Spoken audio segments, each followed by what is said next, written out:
لما يبقى الوجع ساكت بيوجع أكتر. أهلا بيكم في قناة انسايد اوت ثيرابي. هنا بنحاول نفهم نفسنا من جوه لبره.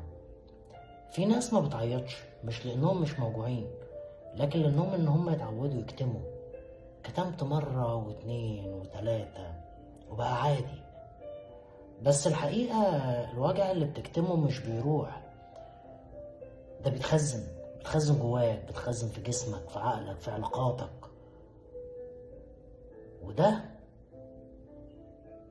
ما بيبقاش قوة. كتم الوجع مش قوة، دي أوقات كتيرة بتبقى حاجة اسمها السايلنت تروما. السايلنت تروما اللي هو انت حاسس ان في حاجة لازم تتقال وانت سايبها، عارفها وبتقولها بينك وبين نفسك بس مش قادر ان انت تقولها. اوقات كتيرة لانك بتكون واجهت ناس لما جيت تكلمهم قالك ايه، احنا فاهمين اللي انت بتقوله ده قوي، مع ان المفروض ان احنا نفهم المشاعر مش المواقف. في جرائم القتل انت ممكن تفهم مشاعره بس ما تقدرش تفهم الموقف اللي هو بيبقى فيه، لان ده بيحصل في ثانية.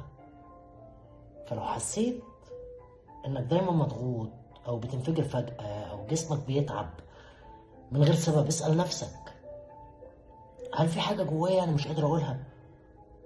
ولو حابب تعرف تعمل ايه، انا ممكن اقولك على 3 خطوات او 4 خطوات ابسط من البساطة عشان تقدر تعرف. اعترف الاول ان هو في حاجة لازم تتقال، اكتبها، ودي تاني خطوة. حتى لو مش هتشاركها مع حد اكتبها وبعد كده قطعها، احرقها، اعمل اللي انت عايزه في الورقة اللي انت هتعملها فيها. اتكلم مع متخصص، الكلام مش ضعف، الكلام ممكن يبقى بداية. رابع حاجة، افتكر ان التعافي مش لحظة، ده رحلة. وجعك مش عيب وسكوتك مش حل. الوجع عمره ما كان عيب والسكوت عمره ما كان حل.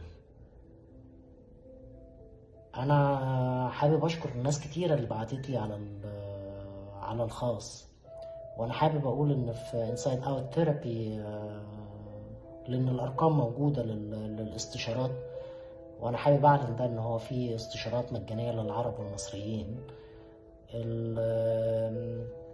بقية الناس البلغار والجنسيات المختلفة هم ليهم ويب سايت تاني.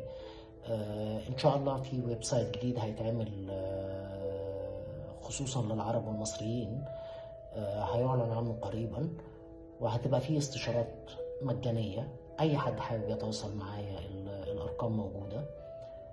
مرة تانية هقول الوجع مش عيب والسكوت مش قوة.